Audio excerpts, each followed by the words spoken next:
Ultrafiyollet detektorda hozir puldan tekshiramiz. Malikada svet ketib qoldi. Hop, akalarimiz tekshirib bering deyishdi, qaranglar. $50 sapsariq yonadi. Ichlari ham yonadi o'zi. Hop, tekshiramiz hozir. Bu hammasi original mana. Sapsariq yonadi originalda.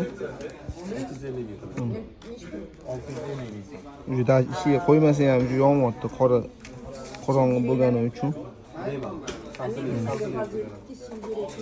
Hop, mana eskicha $100'ligimiz. Bularni tekshiramiz. Bular original. Yangicha $100'likda qizil yonadi mana. Bu ham. Kopiyasi ham yonadi, ehtiyot bo'linglar. Faqat bunaqa to'q yonmaydi. Sal ochiqroq yonadi. Xiraroq bo'ladi anaqa. Ichidagi $100'lik ham ko'rinmaydi. Mana bu yerda e'tibor berayotgan bo'lsanglar, lentani ichida ham $100'lik yozuvi bor.